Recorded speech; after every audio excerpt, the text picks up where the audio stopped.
What's the significance of the RCEP getting signed by 15 members? The RCEP has been signed, sealed and delivered as 15 nations have formally agreed to join last weekend.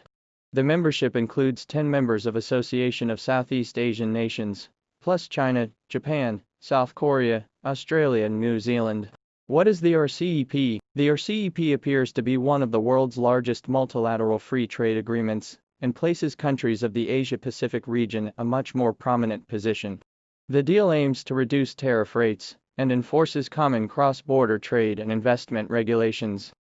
The 15 signatory members have also accepted a framework to address concerns over intellectual property rights and e-commerce transactions as national leaders met at a virtual summit to declare support for it. China introduced the trade agreement about 10 years ago, but sovereign governments involved in negotiations had delayed signing on until recently. Apparently, India was pursuing delay tactics, but they dropped out of talks, which had accelerated the process of all members reaching a consensus. But the bigger surprise appears to be Japan, South Korea, Australia and New Zealand all agreeing to join in.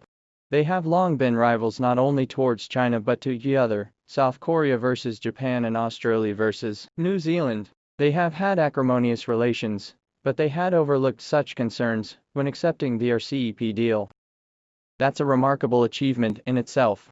Yet member states supporting RCEP see true value here, and stand willing to make compromises to engage in closer economic partnerships with other nations, despite past diplomatic tensions and cultural differences.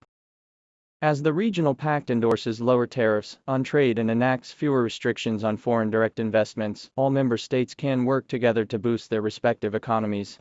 What is the value of RCEP? It is believed the RCEP covers 2.2 billion people with a cumulative total GDP value at $26.2 trillion. The deal has been signed at an opportune time, when Asia-Pacific nations are eager to embark on their economic rebounds to crawl out of the pandemic.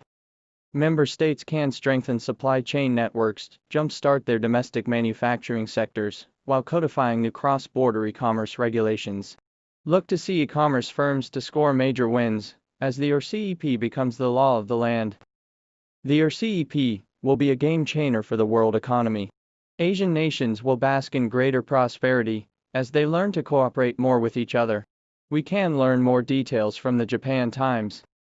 As reported by the Japan Times, Japan will eliminate 61% of tariffs on agriculture imports from ASEAN nations, Australia and New Zealand, 56% for China, and 49% for South Korea, while maintaining tariffs on 5 product categories: rice, wheat, dairy products, sugar, and beef and pork to protect domestic farmers.